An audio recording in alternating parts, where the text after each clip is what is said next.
So you're a good mridanga player? I always ask, if there's no good mridanga player, then I'll play mridanga. I'm not that good, but I'm good enough to accompany myself.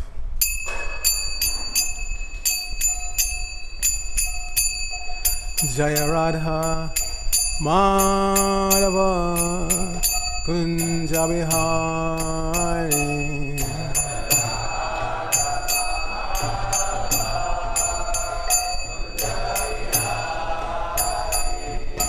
Jaya Radha Madhava Kunja Bihari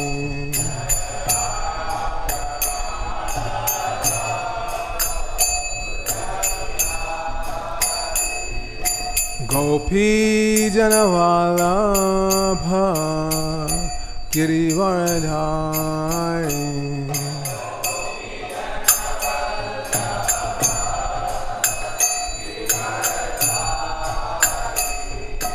Gopi Janavalabha Girivardhari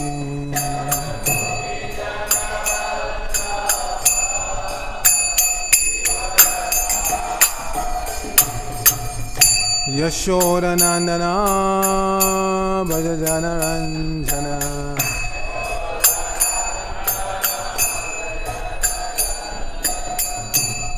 Yashoda Nandana Bhajajana Ranjana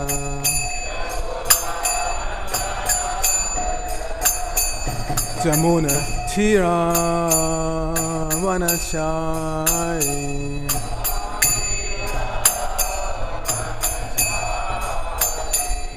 Jamuna Tira Vanachari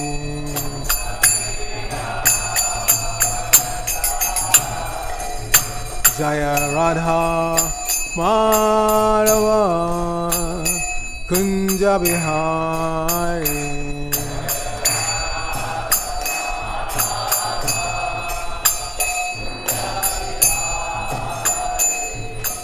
Gopi Janavalabha Girivardhari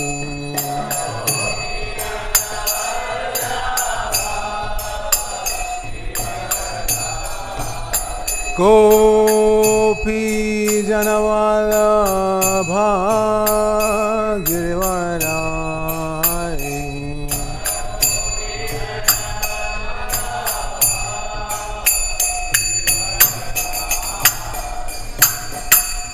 Yashoda Nandana Bhajajana Ranjana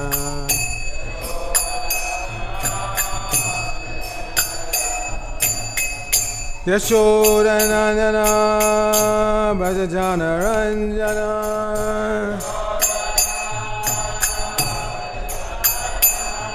Jamuna Tira Vanachari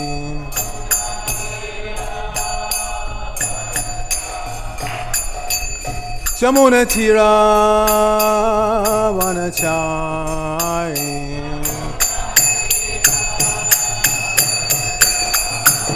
Jaya Radha Madhava Kunja Bihari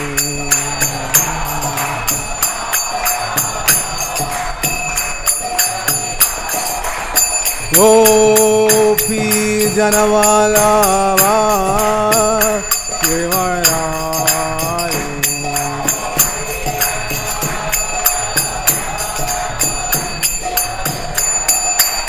Gopi Janavalabha Girivardhari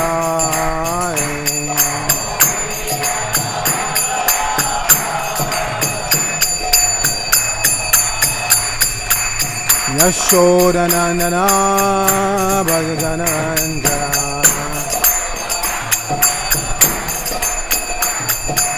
Yashoda Nandana Bhajajana Ranjana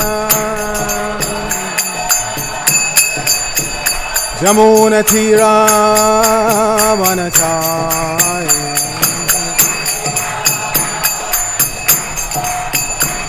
Jamuna Tira Vanachari Jaya Radha Madhava Radha Madhava Radhe.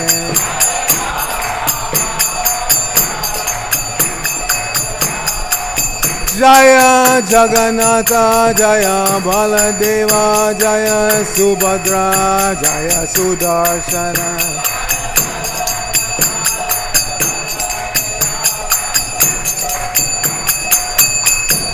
Jaya Gauranitai Gauranitai Gauranitai Jaya Gauranitai.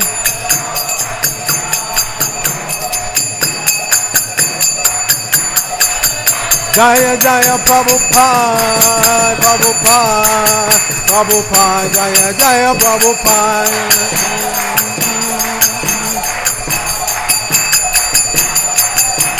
Jaya Jaya Prabhupada, Prabhupada, Prabhupada, Srila Prabhupada.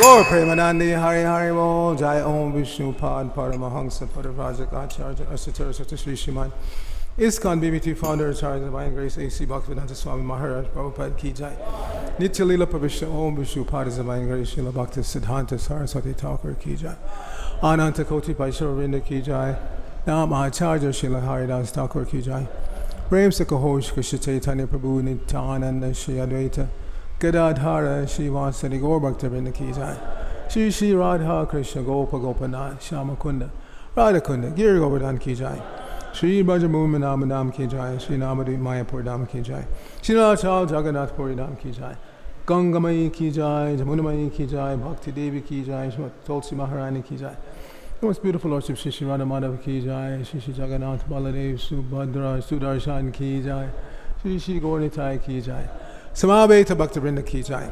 Going back to home, back to Godhead Ki Jai. ISKCON Attapur Ki Jai. Brihan Madanga Chancellor, Book Distribution Ki Jai. International Food for Life Chancellor, Prasadam Distribution Ki Jai. Shri Harinam Sankirtan Ki Jai. Shri Ramanuja Avirbhava Ki Jai. All glories to the assembled devotees. All glories to the assembled devotees.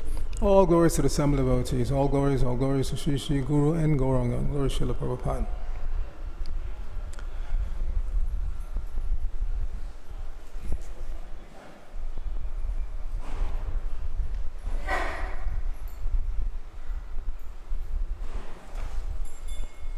So before I start the class, just wanted to say a few words. I'm very, very happy to be here in ISKCON Attapur for the first time. And yesterday I gave class in ISKCON Karagar, right? Huh? Bhiwandi. Yeah, I'm going so many places, I'm forgetting. Bhiwandi. So before starting the class, I asked two questions. So the first question was, why do we chant Jaya Radha Madhava before giving Bhagavatam class? Anybody who knows the answer, you get an extra samosa for lunch. Why do we chant? Because Prabhupada chanted. And we should always remember this. The International Society for Krishna Consciousness is Srila Prabhupada's movement. So other people may do other things differently, but whatever standard Prabhupada set for ISKCON, that's what we follow. Sometimes people get confused. Well, in this Gaudiya Math they do that, and in this temple they do that. That's all right. They have a right to do whatever they want. But Srila Prabhupada set the standards for ISKCON. And one of those standards is that he always chanted Jaya Radha Madhava before giving Bhagavatam class. That's why we continue to do it. And in every aspect of our lives, we should always want to know what was the standards set by Prabhupada. Don't try to figure it out. Don't follow some other society. Find out what Prabhupada did. And that also includes appearance. Why do we maintain shaved head and shaved face? That's what Prabhupada did. Every single Murti of Prabhupada you see, shaved head, shaved face. I've been at the BBT, he said this morning 40 years, but it's actually from the second year that I joined, so from 1974, so it's more than 40 years. I have access to thousands and thousands of pictures of Srila Prabhupada. You never see one where Prabhupada's hair is grown out and his face is scruffy looking. Every day, clean shaven. And he also said to us, because we were coming from the hippie culture, long hair. I used to have long hair, braided all the way down. Prabhupada said, please don't become hippies again. He said, at least once in a fortnight you should shave your head. What to speak of your face? Your face you should shave every day. So this clean-shaven look is established by Prabhupada. We don't care what some other Mahat does or some other, Baba does and Babaji does and Radha Kunda or whatever. They have a right to do what they want to do. But again, Prabhupada set the standard for his movement, and that's the standard. Clean-shaven head, clean-shaven face, as far as possible.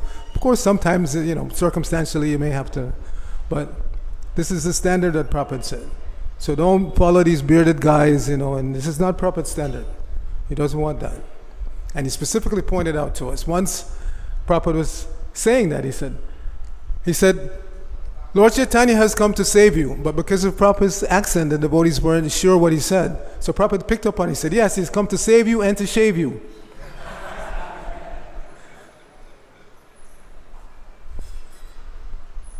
Okay? So take it to heart. We want to be Prabhupada Anugas.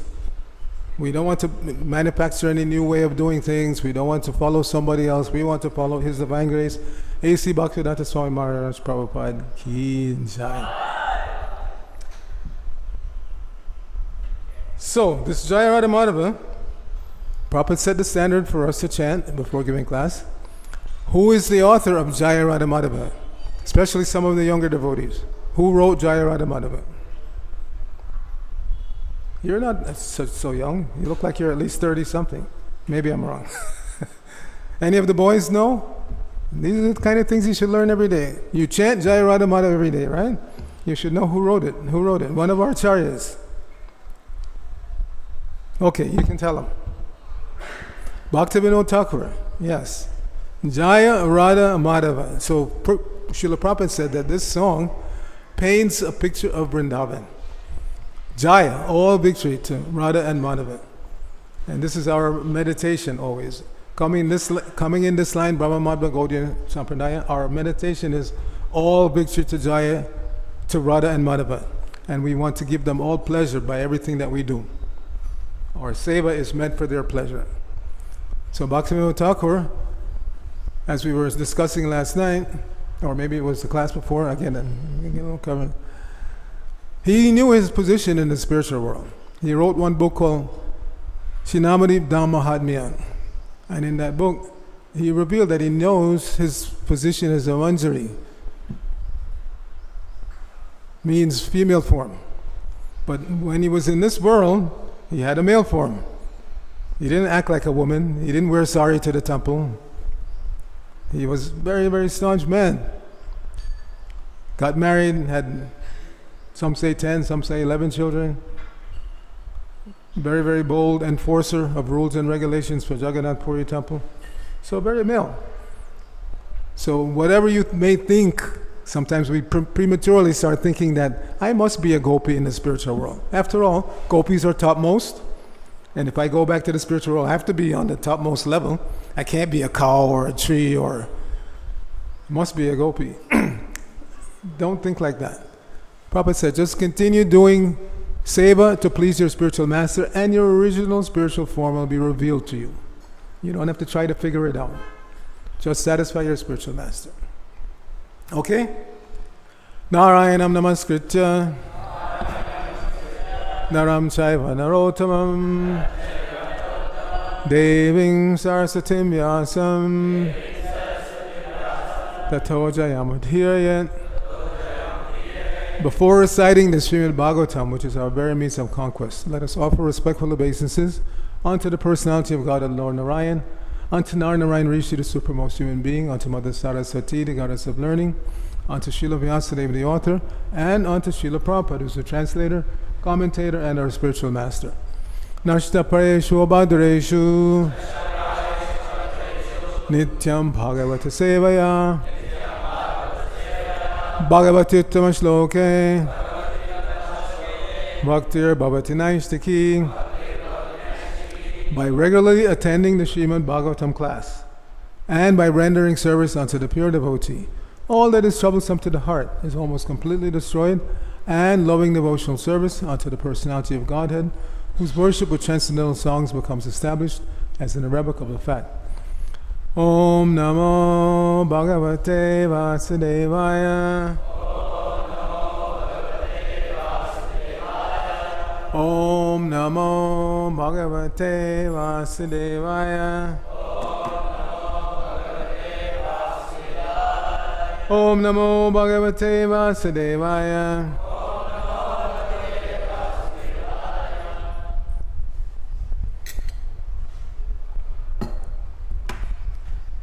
So we're continuing our reading from the Śrīmad-Bhāgavatam. This is the third canto, which is entitled The Status Quo. We're in chapter 5, Vidura's Talks with Maitreya. Okay?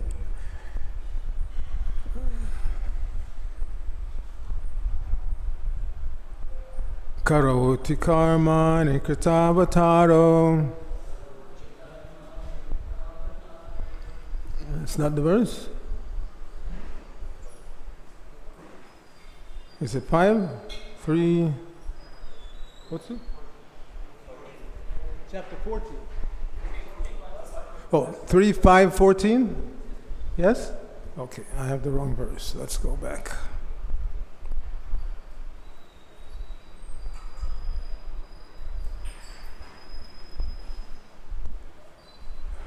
Okay, so 13, 14.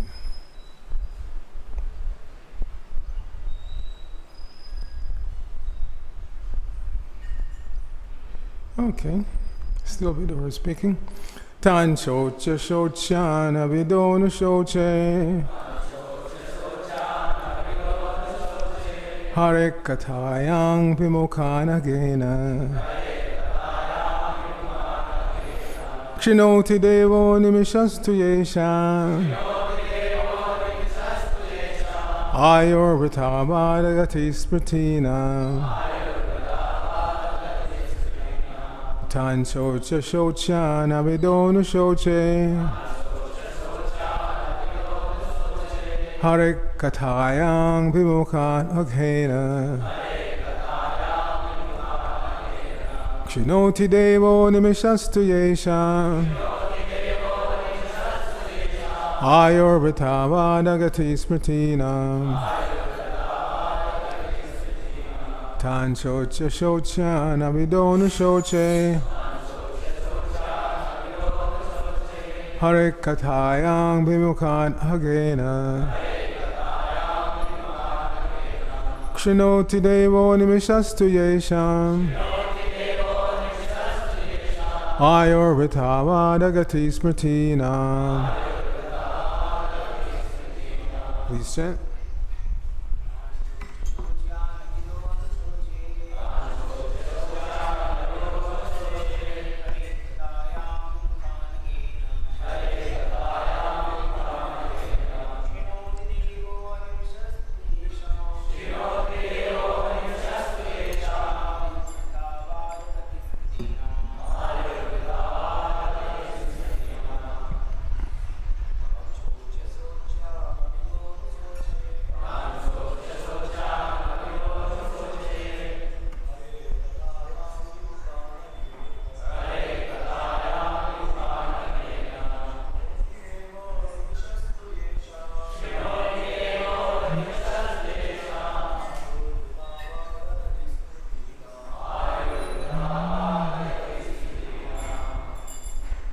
Yeah, sure.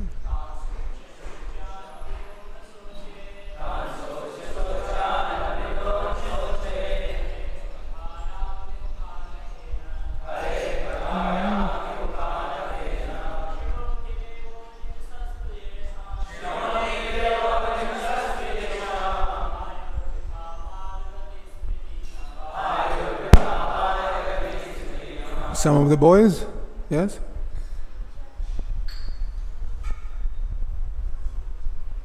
And shocha shocha navidonu shoche. Hare kataya vimukana gena. Krishnoti devo nimisastu yesha. Kshynoti devo nimishastu yesha. Ayurveda veda gati smritinam. Ayorvritavadagati. Any of the other boys? Tan soche sochen avido nu soche. Dan shoche shochan avidonu shoche. Hare kathayam vimukhan agena. Hare katayam vimukhan aghena.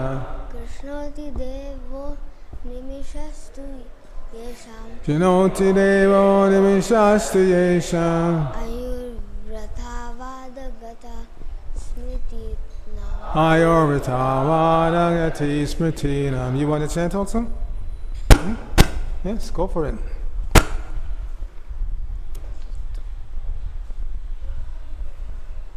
Yeah? Don't be shy. Go ahead. Okay, he's shy this morning. Vaishnavis? Hare Krishna, Vaishnavis? Anybody? Tan shocha shocha navidona shoche. Hare kataya vimukha aghena. Yoti devo nimishastu yesham. Ayorvitavadagati smritinam.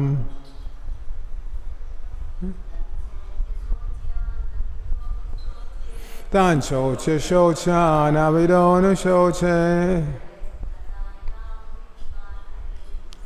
Hare kataya vimukha aghena. Shinoti devo nimishastu yesham.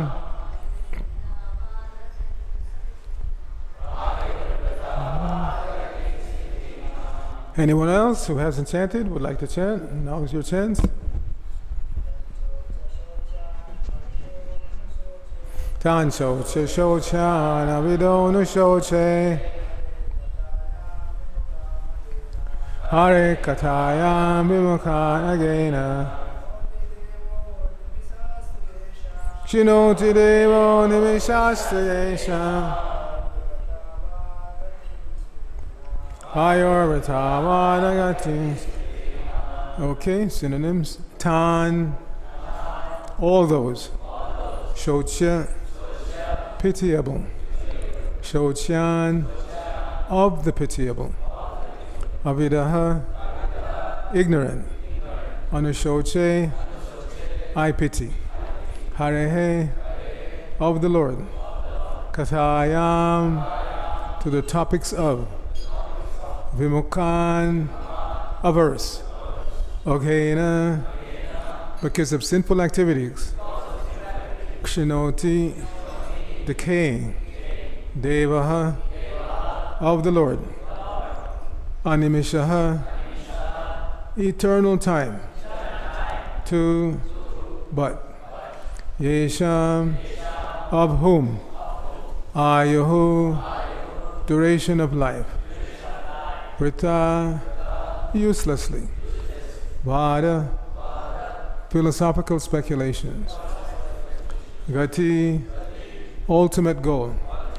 Smritinam, of those following different rituals.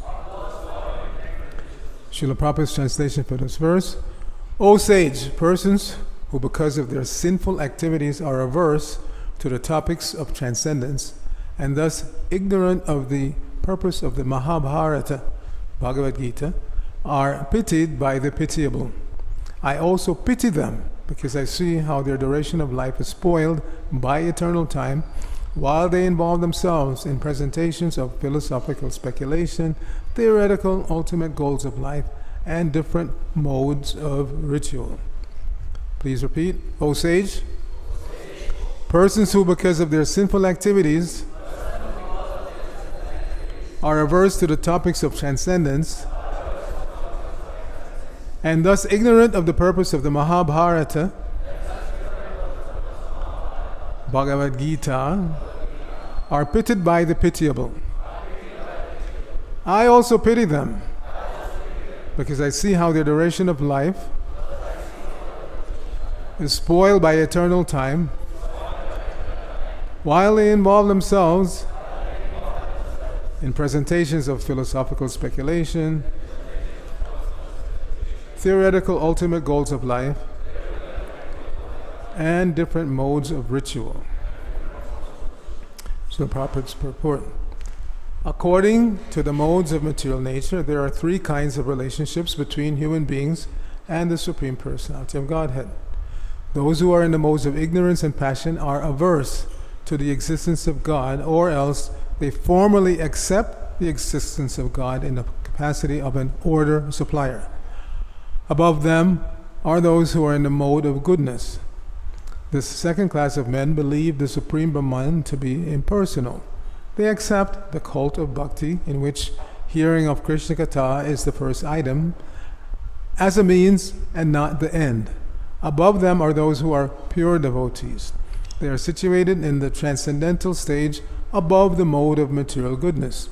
Such persons are decidedly convinced that the name, form, fame, qualities, and so on of the Personality of Godhead, Jai Shri Shri Radha Madhava Ki Jai, Jagannath Baladev Subhadra Ki Jai, Shri Shri Gaur Nitai Ki Jai. Such persons are decidedly convinced that the name, form, fame, qualities, and so on of the Personality of Godhead are non-different from one another on the absolute plane.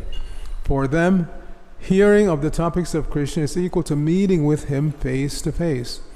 According to this class of men, who are situated in pure devotional service to the Lord, the highest goal of human life is Purushartha, devotional service to the Lord, the real mission of life. The impersonalists, because they engage in mental speculation and have no faith in the Personality of Godhead, have no business hearing the topics of Krishna. Such persons are pitiable for the first class pure devotees of the Lord. The pitiable impersonalists pity those who are influenced by the modes of ignorance and passion, but the pure devotees of the Lord take pity on them, but the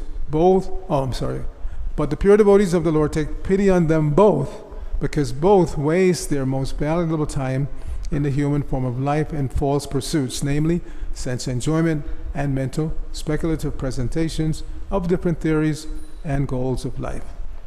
Nama Om Vishnu Padaya Krishna Prishtaya Bhutale Śrīmate Bhaktivedanta Swamini Namine Namaste Saraswate Deve Gauravani Pacharine Nirvishesha Shunyavadi Paschachadesharine Om Agyana Timirandasya Gyananjana Shalakaya Chakshur Unmilitam Jaina Tasmai Shri Gurave Namaha Shri Chaitanya Manobhishtang Stapitang Jaina Bhutale Swayarupa Kadamayam Dadati Swapadantikam Vandehang Shri Guru Shri Tapada Kamalam Shri Gurun Vaishyavangscha Shri Rupam Sagadatam Sahagana Raganatan Bhatam Tang Sudivam Sadvaitam Savadutam Purjana Sahitam Krishna Chaitanya Devam Shri Radha Krishna Padan Sahagana Lalita Shri Vishakan Bhatangsha Hey Krishna Karuna Sindhu Dinabando Jagatpate Gopesha Gopika Kanta Radha Kanta Namostate Tapta Kanchana Gaurangi Radhe Vrindavaneshwari Vishavanu Sute Devi Pranamami Haripriye Vancho Kalpatarubhyasya Kripa Sindhubhya Evacha Patitanang Pavanebhyo Vaishnavebhyo Namo Namaha Jai Shri Krishna Chaitanya Prabhu Nityananda Shri Advaita Gadadhara Shri Vyasadeva Gaur Bhaktivinoda Hare Krishna Krishna Krishna Hare Hare Hare Rama Rama Rama Hare.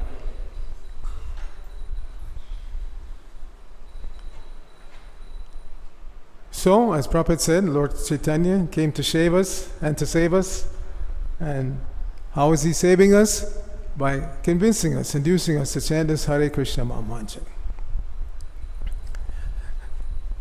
Everything is there, because the name and the named, in other words Krishna, are not different. When we chant the holy name of Krishna, we're actually in touch with Krishna, but it takes time to realize that. When Madhavendra Puripad, when he was traveling and he came to Vrindavan and he sat down and he was just chanting Hare Krishna, and he was so absorbed that Krishna came to him in his cowherd form. And he said, what kind of austerities are you performing? Because he could understand this saintly person is not even eating, he's just sitting and chanting. He said, in this village, nobody First of all, he said, why don't you beg something to eat? In my village, in this village, nobody starves. So he came back with a pot of milk. I said, please take this.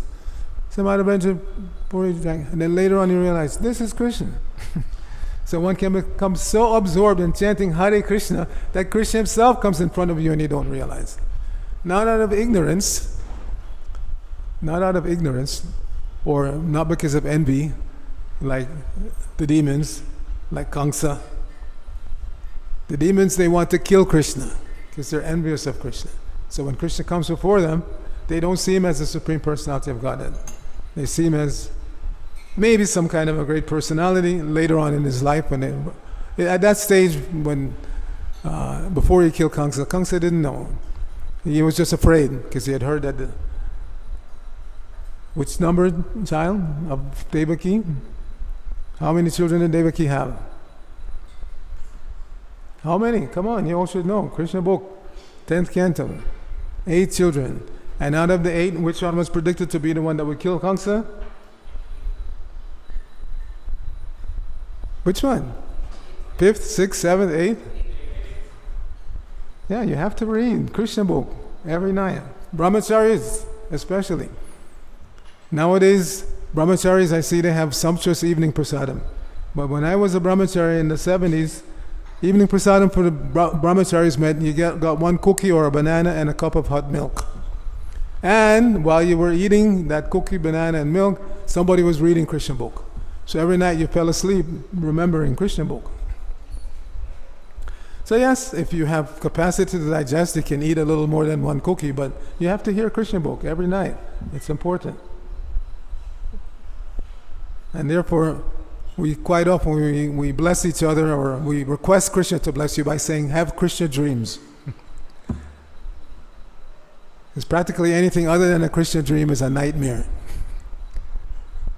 Right? We're dreaming that we're flying in the sky, or we're dreaming that we're collecting some money, or unless you're collecting for Krishna, it's a nightmare. It's a nightmare. Because anything that we get in this life that we don't use in Krishna service becomes a burden. Like they say in the West, is money good or bad? And we say it's neither good or bad. And it comes down to how you use it. Prabhupada one time he said, because especially here in India, so many so-called saintly persons, Babajis, this, that, they're so detached. You try to give them money, they say, no, I don't touch money. Prabhupada said, we're not so foolish. Give me. Give me as much money as possible. Why? Because the pure devotee knows what to do with money. Construct temples, nice deity worship. All of this requires money. Lakshmi is Krishna's property. So the devotee is not afraid of accepting Lakshmi because he's going to unite her with her master. Whereas the non-devotees, even if they're in the mode of goodness, their idea of how to spend money, build hospitals, build schools, feed the poor, which is not bad. It's better than going to Las Vegas, which those in ignorance and passion do. There's a phenomenon in the United States. They have the lottery. And sometimes the lottery gets very big, $100 million, $500 million. But they've done studies, and that a very high percentage of people who win the lottery, they again become poor. Because they just waste it. Those who are completely in the mode of ignorance, they just collect all their friends, they go to Las Vegas, they drink and they eat, and before you know it, money is all gone. Those who are in the mode of passion, they're a little bit more intelligent, so they look what is a good investment. Maybe I'll build an apartment building, or maybe keep half in the bank and half for, like that. Mode of passion. They want to increase it. And those in the mode of goodness, they give some charity, at least. They give some, this is what goes on in India, even to this day. Those with money, they're convinced, I got this money because of pious activity in the past, so I should use at least a portion for pious activities now, so I can guarantee my future. Prabhupada said this is the difference between India and the rest of the world. In India, even the common people, they still believe in karma, they still believe in reincarnation, they still believe that one should worship Bhagavan in whichever form they're used to. At very least, they worship demigods. Some worship is there. But in the West, people think, I am doing it. It's by my hard work, by my studies, by whatever, I become rich. And if you're nice, maybe I'll give you a few dollars. But Krishna consciousness, the International Society for Krishna Consciousness, is meant to convince everyone and anyone that all wealth belongs to Krishna and should be used in Krishna's service. And that is, you'll get the highest benefit, Purushartha. You'll get the highest benefit by giving not just your money, your body, for doing menial service for Krishna, sweeping the floor, cleaning the walls. Devotional service is absolute. Prabhupada once said in New Dwarka, Los Angeles, that you see the pujaris offering the flowers. He said the gardener who grew that flower gets the same benefit as the pujari who is offering the flower. Because devotional service is absolute. If the gardener didn't grow the flower, the pujari couldn't offer the flower. So Krishna sees equally that this flower is being offered to me, I accept it, it's being offered with love and devotion, so the gardener also gets benefit. Not just the gardener, but the rose bush from which the flower was taken also gets benefit. That's why devotional service is so nice. Everybody benefits. Everybody benefits. Because sometimes people say, you tell us that we have to be vegetarian, but you're also killing. You're taking the carrot out of the ground. Yes, some killing is there. But because that carrot is offered to Krishna, because that potato is offered to Krishna, apples, the tree doesn't have to be killed, but everything should be offered to Krishna. And Krishna says that. Sometimes even in ISKCON we get a little confused. Sometimes I see devotees, they take a banana, they just peel it and eat it. Krishna says, these things you should offer me. Patram, pushram, palam, toyam. So what is patra? Leaf. Pushpa. Flower. Palam. Fruit. So Krishna says, offer me the fruit. Don't just pick it from the tree and eat it. Offer it. Now it may not be a formal offering on the altar, but as nicely as you can, you make an offering. You have a bunch of bananas. Prabhupada said, you say your Guru pranams 3 times, it's considered offered. So who can't do that? You get a bunch of fruit, put it on a nice clean plate, and you recite your Guru's pranams 3 times. You could do that anywhere, on a street corner. Doesn't matter. But the point is, out of gratitude. In the beginning, it's done out of gratitude. My Lord, I know that this banana cannot be made in any factory. People are so enamored of things that come out of factories. Television and a car and all these kind of, they're, whoa, so nice. But you cannot make a banana in a factory, an apple, chiku. You cannot make that in any factory anywhere. And those who are intelligent, they know this. And therefore they're always grateful to Bhagavan for giving, at least for their sustenance. Because you can't eat TVs, you can't eat cars. As Prabhupada used to say, you can't eat nuts and bolts. So everyone should be trained at least to offer whatever they eat before they eat it. This alone will elevate the consciousness of society. Only those who are ignorant don't make that connection. And Prabhupada gave us an example. He said, how is it that the communists, they took over Russia like that? Previously, there was monarchy, the Tsar. And then when they kicked out the Tsar, they realized that people are still religious. They still believe in God, which is bad for communism. You can't spread communism if people believe in God. So how did they get them to stop believing in God? They go village to village, they round up all the villagers, and you believe in God, yes? Okay, we're going to put you in your church, you pray to God for bread. And they lock them in the church.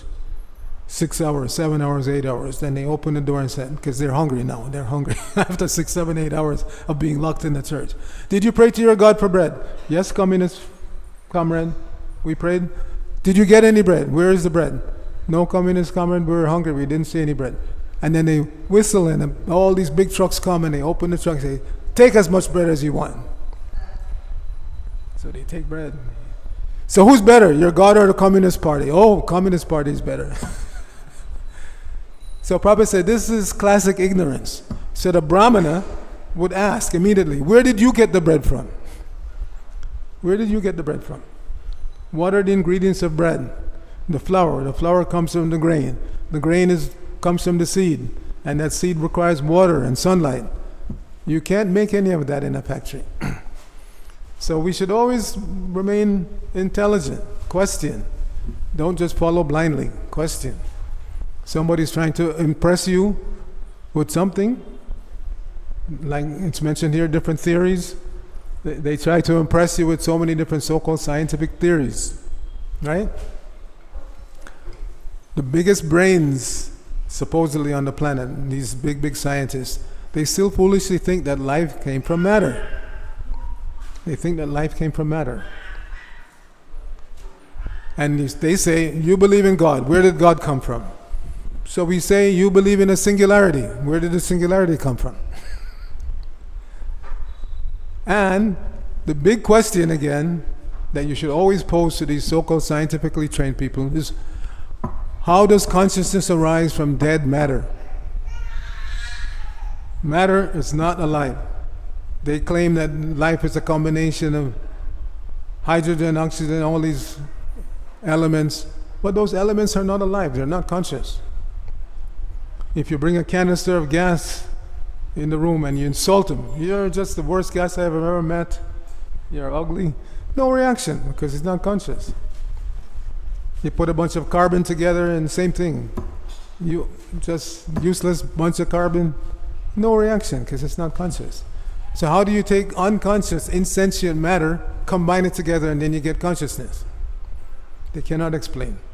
So until that they can explain that, we tell them, okay, be quiet. And if you really claim that you can make life from matter, we'll put you in a lab somewhere. We'll give you all the matter that you want, as much hydrogen, oxygen, nitrogen, carbon, whatever you want. But we're not going to feed you. Not going to feed you. You have to use your scientific brain and combine these elements into something at least edible. They can't do that. You take an apple. How much matter is in an apple? How much carbon, nitrogen, oxygen? So go into your lab and make it. They can make some fake plastic apple, but they can't eat it. Right? Nowadays you see so many fake fruits and flowers they use for decorating. But they're useless. Have no scent, fake flowers, and fake fruit, not edible. So they can't, without God, they can't even feed themselves. They can't. Because sustenance comes from life. A living tree produces fruit that's edible, that will nourish you. You plant a lemon seed in the ground, give it enough care, water, a lemon tree will grow, and while it's alive, it will produce so many lemons. And in every lemon, there's nice juice, and also seeds that you can use to plant and make another lemon tree. How much matter could there be in one little lemon seed? In terms of carbon, hydrogen, nitrogen, like that. Very minuscule amount. Micrograms. So okay, you believe that life comes from matter, we'll give you the equivalent amount of micrograms of material elements. You go into your lab and make a seed that we can plant and grow something. They can't do that. So this is one of the things that Prabhupada said he really wanted to accomplish. Two things he said. He wanted to smash godless science, because people become confused. People who naturally have some inclination to God consciousness, they become confused with the flowery words of the scientists and the products that they make. Cars and TVs and such and that. Our iPhones, everybody's enamored. I travel all over the world, and everywhere around the world you go now, everybody's like this.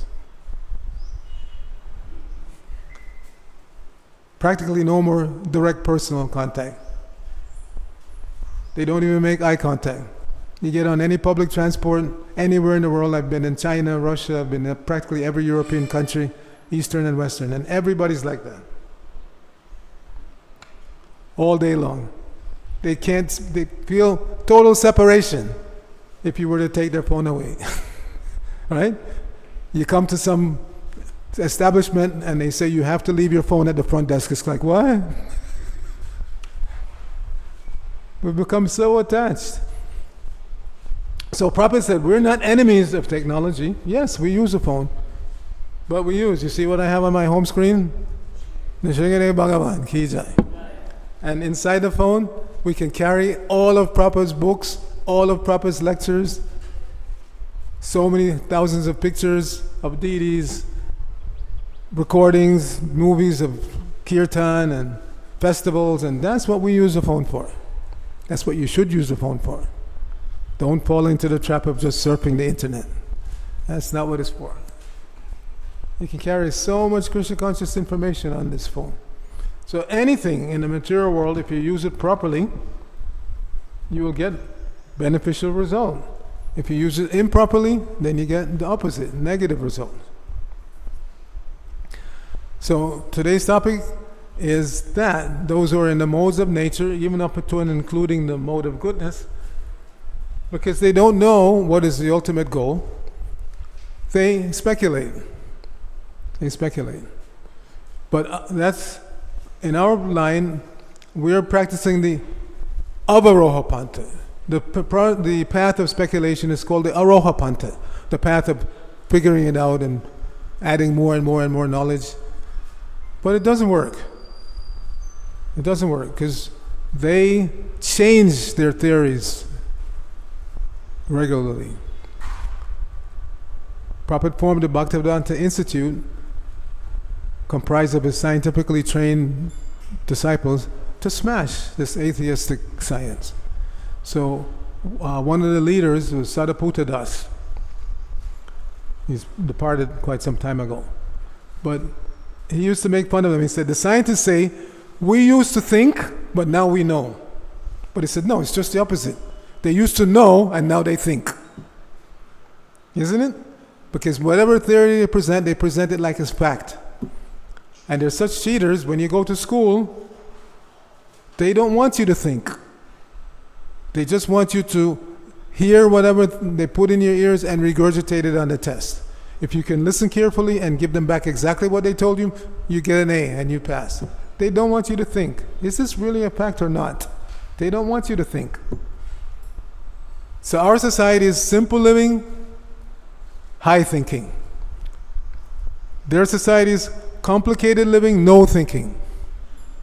You're not allowed to think, because that means you're going to challenge them, and they don't want to be challenged. But Prabhupada wanted to challenge them.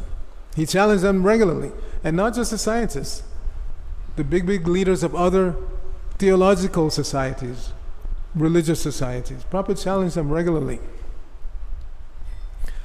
In Los Angeles, there's a garden next to the temple, and Prabhupada regularly sit in that garden. There are videos actually you can see.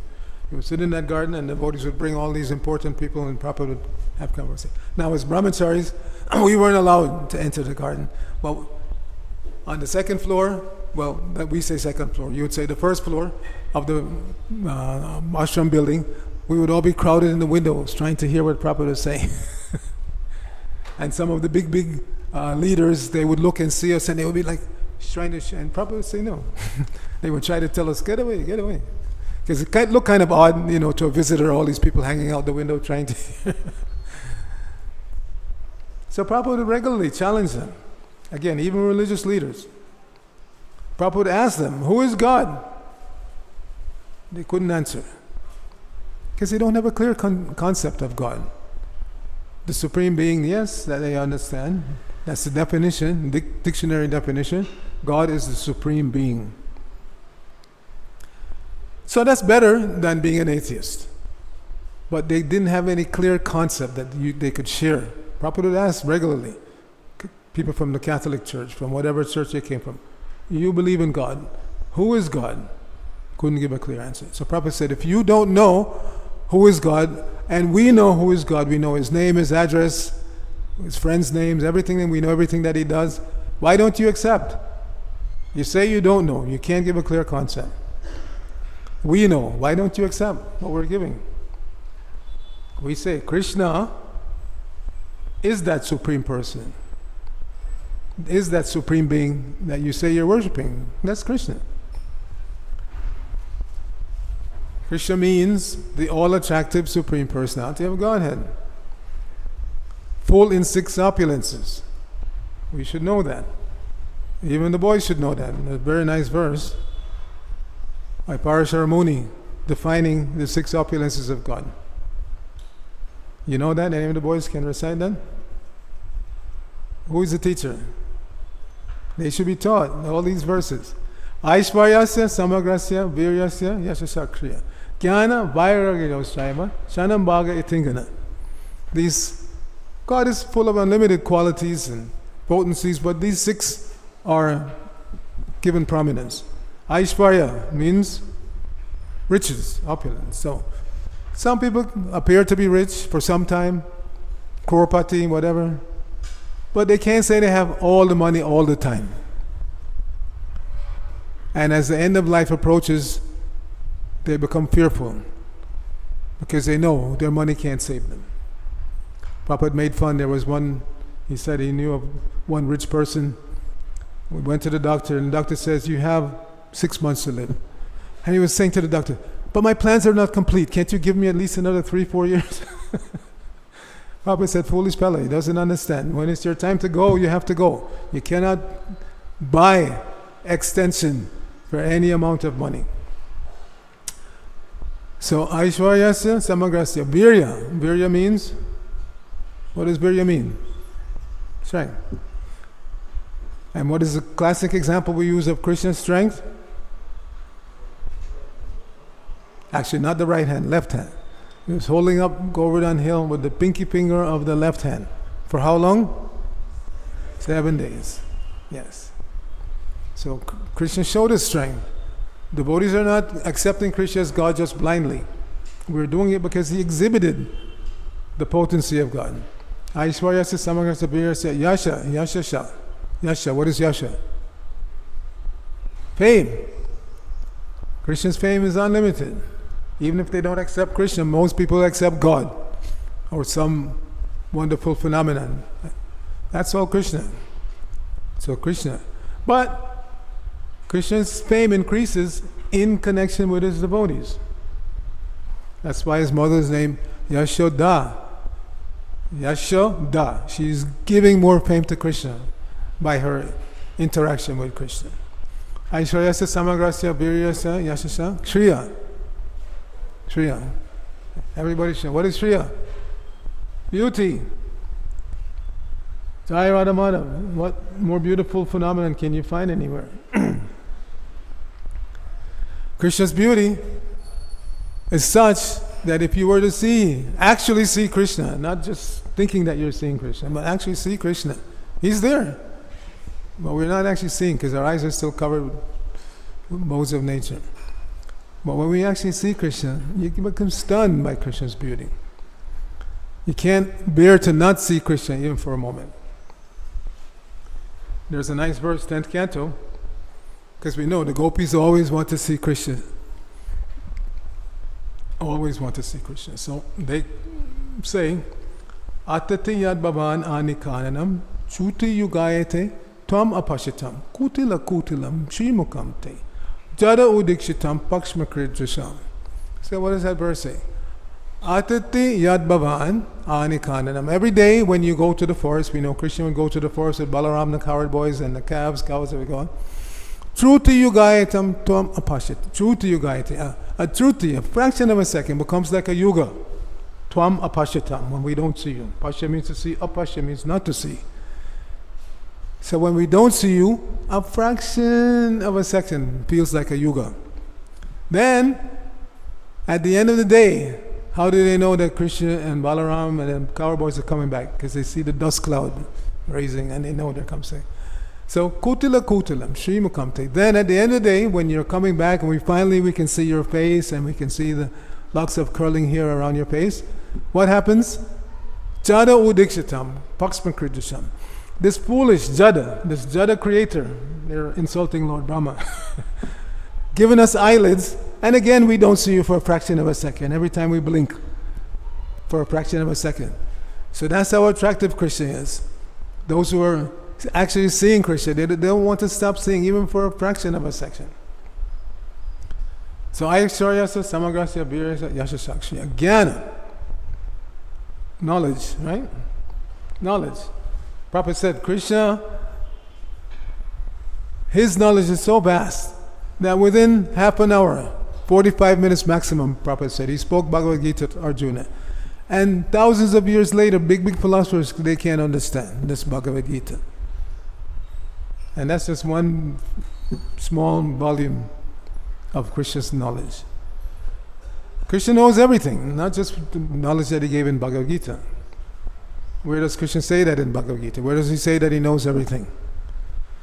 And again, you boys, you should know all these verses.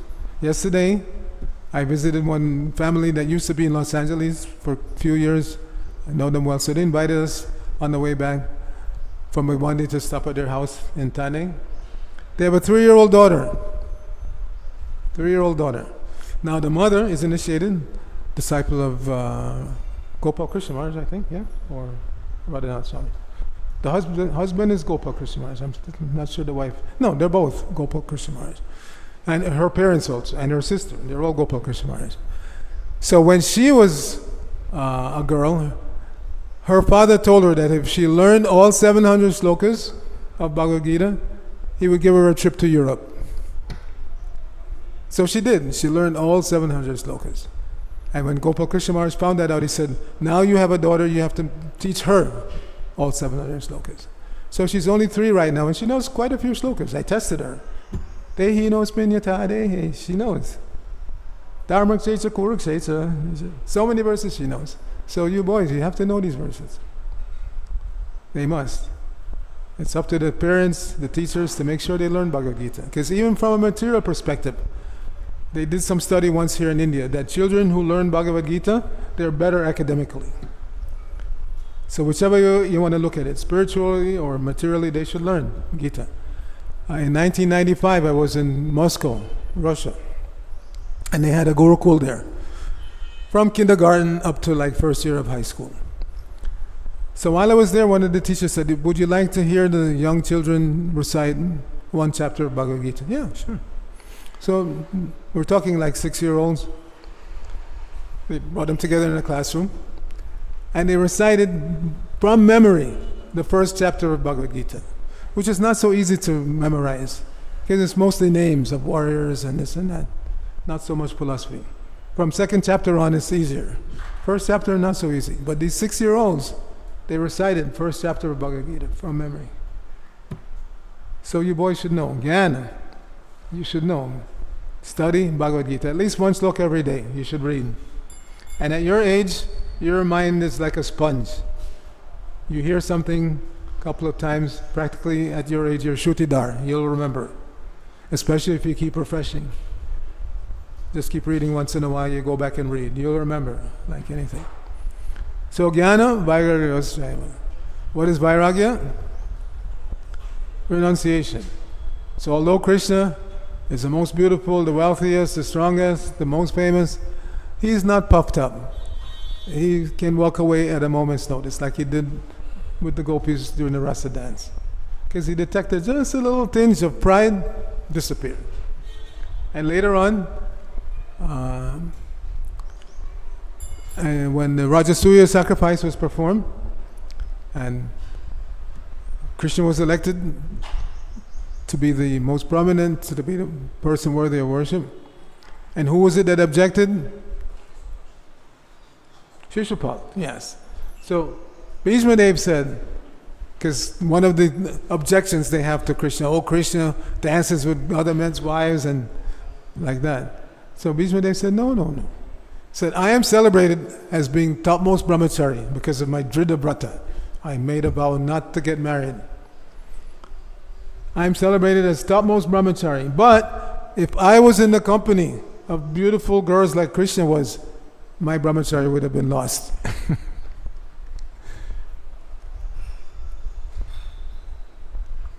So Krishna is topmost renunciant. Even though surrounded by everything what we would find to be tempting, Krishna is not tempted. So all of these facts are there for us to meditate on every day. As I say, as I travel, whatever verse is on the board for the day, that's your meditation for the day. Go back and read the translation and meditate on the meaning and try to get some deeper understanding. This is the meaning of the Bhagavatam class. We don't come together just to chant Om Namo Bhagavate Vyasadeva, and then we say that in ISKCON. If you want somebody to fall asleep, just chant Om Namo Bhagavate Vyasadeva. And if you want to wake them up, which mantra do we chant?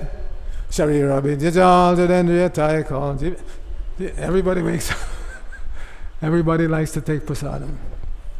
So today I'll just finish here. That is the appearance of Ramanujacharya. As we know, he's the prominent Acharya. Acharya means, what does the word Acharya mean? Again, the boys, you should know. We talk about Acharya, founder Acharya. What does the word Acharya mean?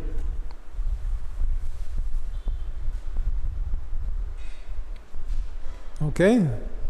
What is the definition of Acharya? One who teaches by example. So the founding Acharya for the Sri Sampradaya, Ramanujacharya. And very famous for his learning. He wrote one commentary on Vedanta Sutra called the Sri Bhashya, which establishes Vishishtadvaita, qualified monism, and or qualified non-duality. But he was a very, very staunch devotee of the Lord. When he was given his mantra for chanting, Diksha mantra, he was told, don't share this mantra. He was told, first of all, this mantra will give you liberation, but you should not share. The Guru gave you this mantra, you should just keep it secret. But being a devotee at heart, why should I keep it secret? If this mantra can give people liberation, then I should share it with everybody. And this is our impetus for going on Harinam. We know this Harinam, this holy name of Krishna, will give everybody not just liberation, but Krishna Prema. And that is our motivation for going out. That is our motivation for going out. In the Ajamil pastime, when the Yamadutas were baffled that how these people can stop us from doing our job, this man is sinful, we're supposed to take him. So they went back to Yamaraj, their boss, and they put it to him. How is it that this man was so sinful and these nice Vishnu Dutas, they stopped us? So he recited so many nice verses to convince them. And one verse he said was, Agyanad Attavagyanad Uttama Shloka Namayad Sankirtitim Agang Pungso Dohed Edo Yatanala. Says, just as a fire can consume any amount of fuel that you put into it. You have a nice fire going, you keep putting oil and wood and it'll just keep growing. So he said, just as a fire can consume any amount of fuel that you put into it, similarly, just one time chanting the holy name of the Lord will destroy an unlimited quantity of sinful reaction. That's the potency of this Hare Krishna. So we know, Ajamil just once called out, Narayan! He was actually calling for his son, but the Lord is merciful, he took it, he's calling me, so he sent his servants, the Vishnu Dutas, to prevent Ajamil from being taken to court of Yamaraj. Alright, we can stop here.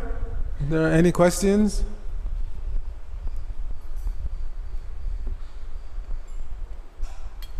Yes, Prabhuji.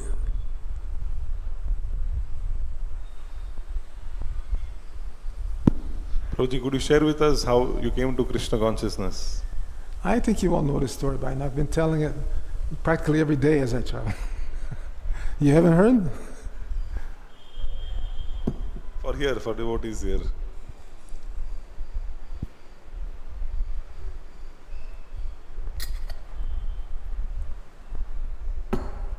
In 1973, I'm walking down the street in New York. Just a few blocks, my university is just a few blocks, it's still there actually, from where the current New York temple is. So I'm walking down the street and one devotee had established a book table. Brahmachari, dressed like that. This morning they said, His Holiness Devamrita Swami, but he wasn't even initiated at that point. He wasn't even initiated, it was just a bhakta. That's potency of Prabhupada's movement. Any bhakta, any bhaktin can take a bunch of books, go out on the street and make devotees. So he was sitting at the book table and my first thought was, You know, this is 1973. Most people are wearing jeans and keeping long hair. I was thinking, this guy is very brave to walk around New York dressed like that, like this, saffron clothes. So anyway, I went over, we had a nice conversation, and I gave him some Lakshmi, and I just got a little pamphlet called Krishna Reservoir of Pleasure. Do you have that in Hindi? Yes? That book is very potent. Yes, we stress Bhagavad Gita, the bigger books, but if you can get somebody to just take a pamphlet, Krishna Reservoir of Pleasure. Now, at that time, college student, studying hard but also partying hard. So I didn't read it immediately. I had it, just like you all carry backpacks, I was carrying a backpack, and I put it in the backpack. Now, in those days, I had a bad habit of being late for everything. Late for class, late for a date, late for anything. Which they say the son takes after the mother, but I didn't take after my mother in that regard. My mother was such a strict person for being on time. She would arrive 1 hour early for any appointment. She was very strict about that. But I was like, whatever. So one night I decided to go see some movie that was popular at the time, and I got there early. Uncharacteristically, I got there early. What to do? So I looked in the backpack. I wasn't going to take out the school books. I saw that pamphlet. Yeah. So I took it out and I read it. And from the very first sentence, Prabhupada grabbed me. He said, Krishna, that name is transcendental. Krishna means the highest pleasure. Every one of us is looking for pleasure, but we don't know where to look. So I immediately could relate, because that was my business, looking for pleasure. Studying was secondary. I was always looking for pleasure. I was what we would refer to in those days as the cruise director. I was the one who would get everybody together to make a party, find all the requisite ingredients, which means illegal substances. I was the cruise director, looking for pleasure and getting everybody together to look for pleasure. So when Prabhupada said that, immediately grabbed my attention. So I started going to the temple, Henry Street, and I was very fortunate that after a very short time, Prabhupada came to visit New York. Before he came, I noticed devotees were running around like crazy fellows, painting and banging and building, and I asked them, because I was a new person at that time, what's going on? What's all the commotion? Oh, Prabhupada is coming. So then I started to appreciate this must be very, very important. So then Prabhupada came, and the very first lecture that I heard from Prabhupada was on Bhagavad Gita, chapter 2, text 13. Everybody should know that verse, including again the boys. What is 2:13? That 3-year-old girl that we had lunch with yesterday, she knows that verse. I gave you a hint when I was talking about her. Dehi nosmin yata dehe komaram yoganam jara tata dehantara prapti dhiras tattva lamuyati. So that was the first class that I heard Prabhupada give. And that just solidified that this is my spiritual master. So in those days, if you came to the temple more than a few times and you weren't crazy, they would ask you, what are you waiting for? Move in.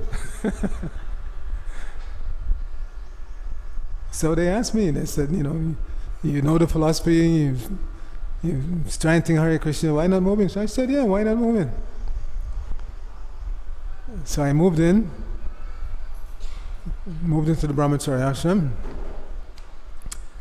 and after some time, because I didn't want to go back, I just finished the 3rd year of a 4-year program, civil engineering, and I said, well, this is what I want to do with my life. I didn't want to go back. My parents were very disappointed. So one day the temple president calls me in his office. He said, I think you should go back, finish your degree. I'm wondering, where is it? Because in those days we used to tell people, no, drop out, become a devotee.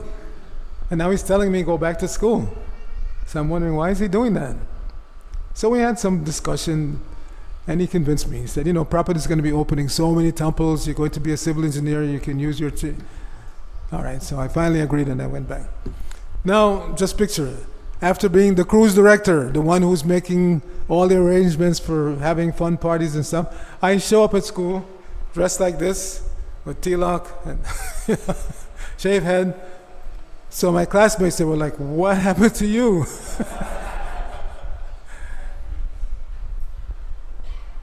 And in those days, as a college student, we could only afford most days a slice of pizza for lunch. But at the same time, we would buy at least a bottle of cheap wine. And so we'd have a slice of pizza and a little bit of wine.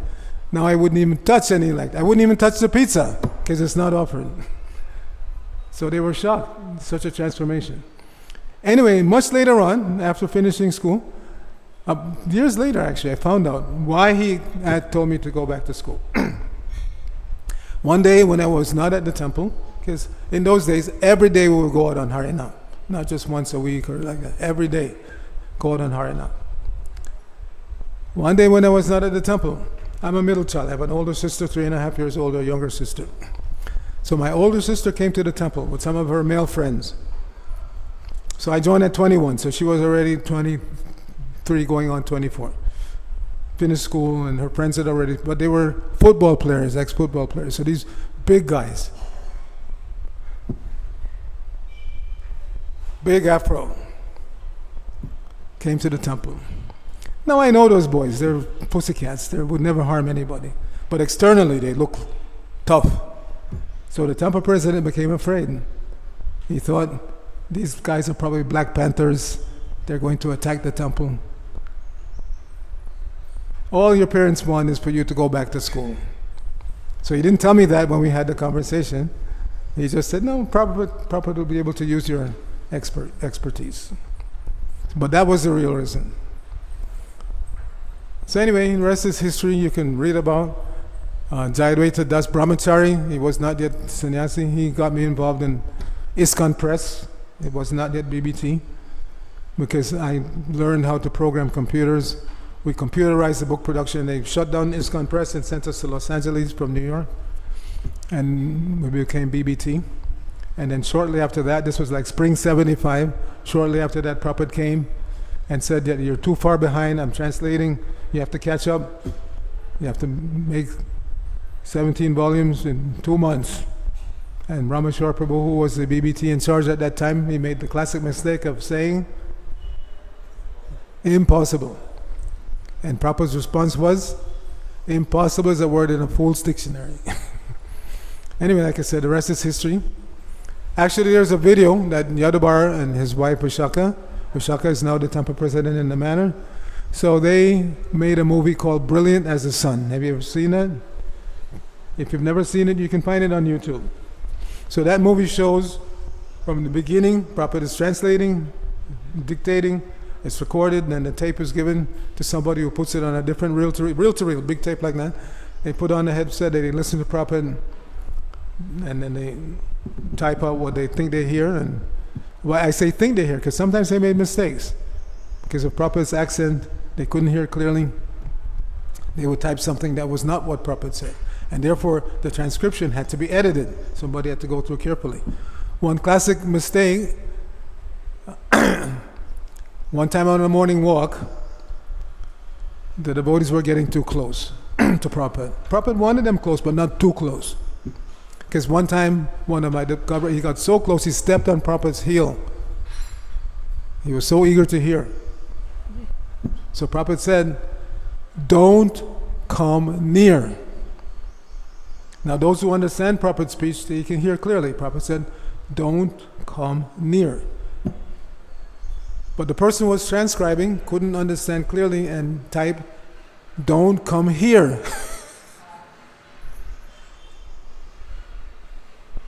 Which is obviously not accurate. Prabhupada wanted the devotees to come, because he always had discussions with the devotees while they were walking on morning walk. So he said, don't come near. He didn't say, don't come here. So like that, so many mistakes were made in the transcription. And therefore, editing had to start from the transcription phase. People, some foolish people, why are they editing Prabhupada's books? You know why? Because Prabhupada wanted his books edited. We didn't force editing on Prabhupada. Prabhupada, before he even started the movement, he met one Howard Wheeler, who later on became Hayagriva Das. He was initiated. So he asked him, what do you do? He said, I'm an English professor. Prabhupada said, oh, can you do some editing for me? So the editing process was started by Srila Prabhupada. It's not that we impose on him. Why did he do that? even though he knew English better than most of his disciples. He said it wanted his books to be polished to a degree where educated Westerners, English speakers, would find them attractive. So when people are telling you, oh, they're editing Prabhupada's books, and Prabhupada started the editing process. And later on, first it was Rai Ram, and then and then finally Jayadvaita became the editor. So every time he saw some mistake, he would bring it to Prabhupada, and Prabhupada would accept. And then finally one day Prabhupada said, Jayadvaita's done, it's okay, you don't have to show me. Now, that doesn't mean that, he had carte blanche, he could do anything. But the point is, again, the editing process was started by Prabhupada, and Prabhupada trusted Jayadvaita Das to edit his books. And that's why we have now edited books. We have established, the BBT has established one website called bbtedit.com. So you can go there and you can see what was the original transcript and the editing that was proposed and what was finalized. A lot of devotees became attached to certain translations that they had memorized. So when they were adjusted a little bit, they became upset. Why did he change this translation? I like the old translation better. But again, Jayadvaita Maharaj was not doing it whimsically. He would go back to the original transcript. Like I said, a transcript was made, and then that transcript was edited, and then a recording was made of that, and then that recording was given to me, and then I used that. I would program the mini computer to drive the typesetting equipment. So that's how Prabhupada's books were made. And one interesting note before I finish, typesetting means there's a take-up cassette. So whatever is coming out of the machine, whatever goes in first, comes out last. So I would stand by the processing machine. So the last thing that came out was the end of a chapter, let's say. And I would be reading the books backwards, from the last verse of the chapter going towards the first verse. And then, these books obviously were not yet available to the devotees, so when I would go back to the ashram, the devotees would ask me, what did you see today? What was new to share, from Chaitanya? We did 15 volumes of Chaitanya Charitamrita and 2 volumes of Bhagavatam. 5th canto and 6th canto. No, 2 volumes of the 5th canto. So that's the history, and you are all now the future of ISKCON. So again, don't be swayed by people outside who say, oh well, this mat does it this way and that Babaji does it that way. That's okay. They have a right to do what they want. But we are supposed to be strict followers of Prabhupada. Whatever he established, just like Prabhupada did not allow his godbrothers to come and give class in his temples. He did not allow that. But now, some foolish devotees are bringing in outsiders. In 1990, no, it was after already 2000, it was 2004 or 5, I forget now, I've been so many places. I went to Zurich, Switzerland, and I arrived just in time for Bhagavatam class. I get into the temple, pay my obeisance, and I turn around and I see some guy with long black hair and a long black beard sitting on the Vyasadeva giving class. I knew right away, something is wrong here. So after the class, I said, can I meet this person? Yes. So they put us together in a room, and I asked him, who are you? He's not an ISKCON member, but he claims that he was a child when Prabhupada was in Vrindavan, and Prabhupada blessed him, and now he feels he has a right to go around ISKCON and share his experiences, and the foolish leaders in Zurich allowed him to sit on the Vyasadeva and give class. Not initiated by Prabhupada, not initiated by any of Prabhupada's followers. His claim to fame was that he was a child in Vrindavan when Prabhupada was in Vrindavan and Prabhupada blessed him. So I immediately, the GBC men are all my godbrothers. So I made some phone calls, told them the situation. So they called the temple president and told him, don't do this again. And he was actually mad at me. Because they were so foolish, they didn't realize the danger of allowing people like this to just come into Prabhupada's temples and give class. Why didn't Prabhupada allow his god brothers to give class? He addressed that point. He said, because if they say one thing different from what I'm telling you, you'll be confused. If they tell you one thing different. And we see it happen. After Prabhupada left, so many of his disciples went to Gaudiya Math because they thought they had better, giving them higher knowledge. So one of the things that Prabhupada demanded of us as his followers, do not leave ISKCON for any reason.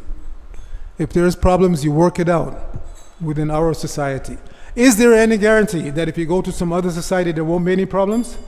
Can anybody give you that guarantee? Can anybody guarantee that if you come to this month or this other organization, there won't be any problems?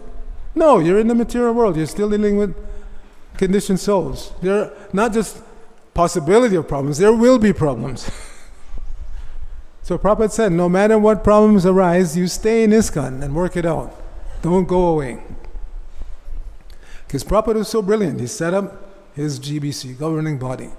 So if you have a problem and you go to your temple commander, it's not solved, then you go to the temple president, it's not solved, then you go to your GBC, not solved. You can actually put it before the entire GBC body. You have some recourse.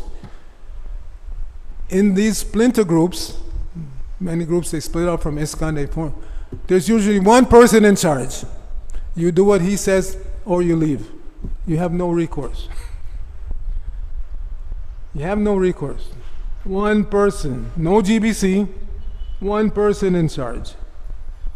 So if anything you don't like and you go to that one person and they demand that you follow them and you don't want, then you have to leave. At least in ISKCON again, you have recourse. Senior devotees you can discuss with, going up all the way to the full GBC body. And one of the days, not in the distant future, coming very soon, just a few weeks ago I lost 3 god brothers within a few days of each other. Ranjit Prabhu, Ekanath Prabhu, Bhajanarayan Maharaj. So we're all going. Prabhupada initiated about 5,000 disciples. And gradually, day by day, they're leaving. The day is going to come when the last Prabhupada disciple leaves. And the ISKCON will be in your hands. So you have to be ready. You have to be prepared. You have to know how to do things the Prabhupada way. The way Prabhupada not just wanted it done, wants it done. Because Prabhupada said, for example, my books are the law books for the next 10,000 years. So don't try to introduce any other books from any other camp. Not required. Prabhupada didn't want.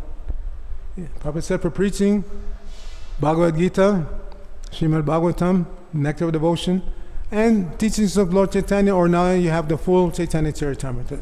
So those 4 titles, just study those. You know those, you have everything you need for preaching. You don't have to find some book by some Babaji or even some bona fide Acharya from some other something. You don't even need those. Yes, for your own edification, you can read, but for preaching, you only need these 4 books that Prabhupada left. Bhagavad Gita, Śrīmad-Bhāgavatam, Nectar of Devotion, and TLC, Teachings of Lord Chaitanya, which is a condensed portion of the Chaitanya Charitamrita, or the entire Chaitanya Charitamrita. So, our life has been made very simple. Just do what Prabhupada suggests. We don't need to hear from anybody else.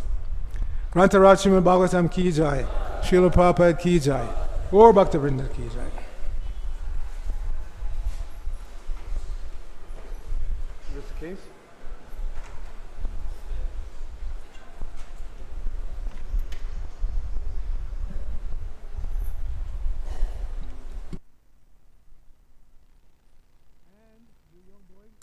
When I come back next year, if Krishna allows me to live that long, then I'm going to test you. These verses, Bhagavad Gita. You have to know. Do we have a deal? Yes? Okay.